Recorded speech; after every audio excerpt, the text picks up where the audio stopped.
എല്ലാവർക്കും സലു സിമ്പിൾ റെസിപ്പീസിലേക്ക് സ്വാഗതം. അപ്പൊ ഇന്ന് ബ്രേക്ക്ഫാസ്റ്റിന് ഞാനൊരു സ്പെഷ്യൽ സാമ്പാറാണ് തയ്യാറാക്കുന്നത്. അപ്പൊ അതിന് വേണ്ടിയിട്ട് അരക്കപ്പ് സാമ്പാർ പരിപ്പില് 1/2 ടീസ്പൂൺ മഞ്ഞൾപ്പൊടിയും 1/2 ടീസ്പൂൺ കായപ്പൊടിയും പാകത്തിനുള്ള ഉപ്പും ഏകദേശം 1 കപ്പ് വെള്ളം ഒഴിച്ചിട്ട് കുക്കർ മൂടി വെയിറ്റ് ഇട്ടിട്ട് ഞാനിതൊരു 3-4 വിസിൽ വരെ ഇതൊന്ന് വേവിച്ചെടുക്കാണ് ചെയ്യണത്. അപ്പം പുളിവെള്ളം ഈ സമയം ഞാൻ ഒരു നെല്ലിക്ക വലിപ്പത്തിൽ പുളി എടുത്തിട്ടുണ്ട്. 1/2 കപ്പ് വെള്ളം എടുത്തിട്ട് അതിലേക്ക് ഈ പുളി ഒന്ന് പിഴിഞ്ഞെടുക്കുകയാണ്. അപ്പം ഇത് ഉടുപ്പി സാമ്പാറാണ് ഞാൻ തയ്യാറാക്കുന്നത് കേട്ടോ. അപ്പം അതൊരു സ്പെഷ്യൽ മസാലക്കൂട്ടാണ് നമ്മൾ ഇതിനായിട്ട് എടുക്കുന്നത്. 1 ടേബിൾ സ്പൂൺ മുഴുവനുള്ള മല്ലി, 1/2 ടേബിൾ സ്പൂൺ കടലപ്പരിപ്പ്, 1/2 ടേബിൾ സ്പൂൺ ഉഴുന്ന്, 1/2 ടേബിൾ സ്പൂൺ ചെറിയ ജീരകം, 1/4 ടീസ്പൂൺ ഉലുവയുണ്ടല്ലോ അത് ഇത്രയും വേണം. ഇത് നമ്മൾ ഇനി ഒന്ന് വറുത്തെടുക്കാണ് ചെയ്യണത്. അപ്പൊ ഞാൻ ഒരു ചട്ടി അടുപ്പത്തേക്ക് വെച്ചിട്ട് 1 ടേബിൾ സ്പൂണോളം വെളിച്ചെണ്ണ ഒഴിച്ചിട്ടുണ്ട്. എണ്ണ ചൂടാവുമ്പോഴേക്കും നമുക്ക് ഈ എടുത്തു വെച്ചിരിക്കുന്നതെല്ലാം ഇതിലേക്ക് ഇട്ടിട്ട് ഒന്ന് റോസ്റ്റ് ചെയ്തെടുക്കാം. അപ്പൊ ഫ്ലെയിം കുറച്ച് വെച്ചിട്ട് വേണം നമ്മൾ ഇതൊന്ന് റോസ്റ്റ് ചെയ്തെടുക്കാനുള്ളത്. കരിഞ്ഞു പോകാതിരിക്കാൻ പ്രത്യേകം ശ്രദ്ധിച്ചേക്കണം കേട്ടോ. അതൊന്ന് റോസ്റ്റ് ആയി വരുന്ന സമയത്ത് ഒരു 10 വറ്റൽ മുളകും 1 കൈപ്പിടി കരിവേപ്പിലയും കൂടി ഇതിലേക്ക് ഇട്ടിട്ട് വീണ്ടും ഒന്ന് ഇളക്കി ഒന്ന് റോസ്റ്റ് ആക്കി എടുക്കണം. ഓവറായിട്ട് മൂത്തു പോവാതിരിക്കാൻ പ്രത്യേകം ശ്രദ്ധിച്ചേക്കണം കേട്ടോ. ഇപ്പൊ തന്നെ വറുത്തെടുക്കുമ്പോൾ നല്ല ഒരു മണമാണ് വരുന്നത്. ആ ഉലുവയും മല്ലിയും എല്ലാം കൂടി ചേർന്നിട്ട് നല്ല ഒരു മണമാണ്. അപ്പം ഇത് ഒന്ന് തണുക്കാൻ വേണ്ടിയിട്ട് ഞാൻ മറ്റൊരു പ്ലേറ്റിലേക്കൊന്ന് മാറ്റി വെക്കാണ്. കാരണം ഇത് ചട്ടിയിൽ തന്നെ ഇരുന്ന് കഴിഞ്ഞാൽ കരിഞ്ഞു പോകാനുള്ള സാധ്യത കൂടുതലാണ്. അപ്പൊ ഇതൊന്ന് തണുത്ത ശേഷമാണ് നമ്മൾ മിക്സിയുടെ പൊടിക്കുന്ന ജാറിലേക്കാണ് ഞാൻ ഇതൊന്ന് അരച്ചെടുക്കണത് കേട്ടോ. ഇങ്ങനെ നമ്മൾ എടുക്കുമ്പോഴേക്ക് പെട്ടെന്ന് നമുക്ക് റെഡിയായി കിട്ടും. അപ്പൊ മിക്സിയുടെ ജാറിലേക്ക് ഇത് ഫുള്ളായിട്ട് ഇട്ട് കൊടുക്കും. ഇട്ട് കൊടുത്ത ശേഷം നമുക്കിനി ഇതിലേക്ക് വേണ്ടത് തേങ്ങയാണ്.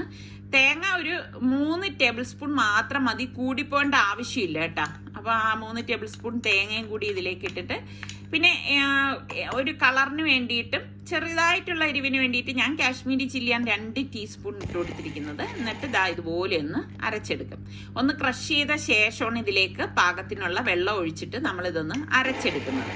അപ്പൊ ഉടുപ്പി സാമ്പാർ എന്ന് പറയുമ്പോൾ ഒരു സ്പെഷ്യൽ സാമ്പാർ തന്നെയാണ്. ടിഫിനൊക്കെ അതായത് ഇഡ്ഡലിക്കും ദോശയ്ക്കും ഒക്കെ പറ്റിയ സാമ്പാറാണ്. അപ്പൊ അതിന്റെ സ്പെഷ്യലാണ് മത്തങ്ങ തോലോട് കൂടിയിട്ടാണ് ഈ ഉടുപ്പി സാമ്പാറിൽ കിടക്കുന്നത്. ശ്രദ്ധിച്ചിട്ടുണ്ടോ? അപ്പൊ മത്തങ്ങ ഞാനിവിടെ കട്ട് ചെയ്തെടുത്തിട്ടുണ്ട്. അത്യാവശ്യം വലിപ്പമുള്ള കഷ്ണങ്ങളായിട്ടാണ് കട്ട് ചെയ്തെടുക്കുന്നത്. അപ്പൊ കൽച്ചട്ടിയിലാണ് നമ്മൾ ഈ സാമ്പാർ ഉണ്ടാക്കുന്നത്. അതിലേക്ക് 2 ടേബിൾ സ്പൂൺ വെളിച്ചെണ്ണ ഒഴിച്ച ശേഷം നമ്മളുടെ ഈ മത്തൻ ഉണ്ടല്ലോ അത് ഈ ഓയിലിലേക്ക് ഇട്ടിട്ട് ഒന്ന് ഇതുപോലെ ഒന്ന് വഴറ്റി കൊടുക്കും. ഇത് ഈ ഉടുപ്പി സാമ്പാറിന്റെ മറ്റൊരു പ്രത്യേകതയാണ് കേട്ടോ. ആദ്യം തന്നെ ഇത് എണ്ണയിലേക്ക് വഴറ്റും. അതിൻ്റെ ഒപ്പം ഞാനിവിടെ 1 മുരിങ്ങക്കായയും 1 തക്കാളി എടുത്തിട്ടുണ്ട്. അപ്പൊ അതും കൂടി നമ്മൾ ഇതിലേക്ക് ഇട്ടിട്ട് ഇതുപോലെ ഒന്ന് വഴറ്റി കൊടുക്കുകയാണ് ചെയ്യുന്നത്. അപ്പൊ കഷ്ണങ്ങളെ വെന്ത് ഉടഞ്ഞു പോരുത്, അത് പ്രത്യേകം ഒന്ന് ശ്രദ്ധിച്ചേക്കണം.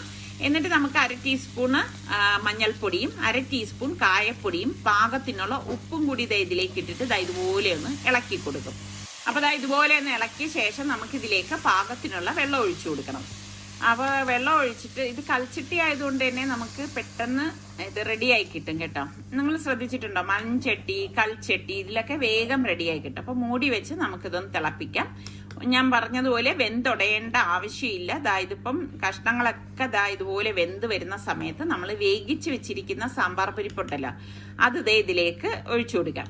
എപ്പോഴും നമ്മൾ സാമ്പാറൊക്കെ ഉണ്ടാക്കുമ്പോൾ സാമ്പാർ പരിപ്പ് കൂടിപ്പോവാതിരിക്കാൻ പ്രത്യേകം ശ്രദ്ധിക്കണേ. അങ്ങനെ വന്നു കഴിഞ്ഞാൽ സാമ്പാറിന് അത്ര ടേസ്റ്റ് ഉണ്ടാവില്ല. ഇതോടൊപ്പം തന്നെ നമുക്ക് പുളിവെള്ളം കൂടി ഇതുപോലെ ഒന്ന് ഒഴിച്ചു കൊടുക്കണം. ഒഴിച്ചു കൊടുത്തിട്ട് ഞാനിപ്പം പ്രഷർ കുക്കറിൽ കുറച്ച് വെള്ളം ഒഴിച്ചിട്ട് ഇതിലേക്ക് ഒഴിച്ചു കൊടുക്കുകയാണ്. എന്നിട്ട് ഇതുപോലെ ഒന്ന് ഇളക്കി കൊടുക്കണം. അപ്പൊ ഇനിയിപ്പൊ ഇതൊന്ന് മൂടി വെച്ചിട്ടൊന്ന് തിളപ്പിച്ചെടുക്കാം. അപ്പൊ ഞാൻ നമ്മളുടെ സാമ്പാറും നന്നായിട്ട് വെട്ടി തിളയ്ക്കുന്നുണ്ട്. അപ്പൊ ഇനിയിപ്പം നമ്മൾ ഞാൻ കഷ്ണങ്ങൾ കാണിച്ചു തരാം. ഉടഞ്ഞു പോവുക ഒന്നും ചെയ്തിട്ടില്ല. മുരിങ്ങക്കായയും മത്തങ്ങയും എല്ലാം കറക്റ്റ് പരുവാണ്. അപ്പൊ നമ്മൾ ഈ അരച്ചിരിക്കുന്ന അരപ്പുണ്ടല്ലോ അത് ഇതിലേക്ക് ഇട്ട് കൊടുക്കാം. അപ്പൊ നിങ്ങൾക്ക് എത്രയാണോ സാമ്പാർ കഷ്ണം നിങ്ങൾ എടുക്കുന്നത് അതിനനുസരിച്ച് വേണം ഈ അരപ്പിന്റെ അളവ് കൂട്ടുകയും കുറയ്ക്കുകയും ചെയ്യേണ്ടത് കേട്ടോ.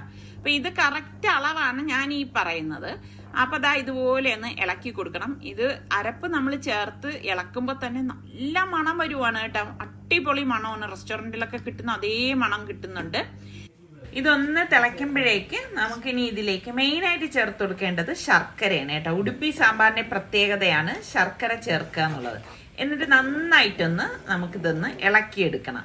അപ്പോൾ താളിക്കാൻ വേണ്ടി ഒരു പാനിലേക്ക് 1 ടേബിൾ സ്പൂൺ വെളിച്ചെണ്ണ ഒഴിച്ചിട്ട് 1 ടീസ്പൂൺ കടുകും 1 ടീസ്പൂൺ പച്ചരിയും ഉഴുന്നും 1/4 ടീസ്പൂൺ ഉലുവയും വറ്റൽമുളക് ഇത്രയും കൂടി നമുക്ക് ഇതിലേക്ക് ഇട്ടിട്ട് വേണം മൂപ്പിച്ചു കൊടുക്കാനുള്ളത്. എന്നിട്ട് കുറച്ച് കറിവേപ്പിലയും കൂടി ഇതിലേക്ക് ഇട്ട് കൊടുക്കും. അപ്പോൾ ഇത്രയാണ് നമ്മൾ ഇതിലേക്ക് താളിച്ചിടുന്നത്. അപ്പോൾ താളിച്ചത് നമുക്ക് ഈ സാമ്പാറിലേക്ക് ഇതുപോലെ ഇട്ട് കൊടുക്കണം.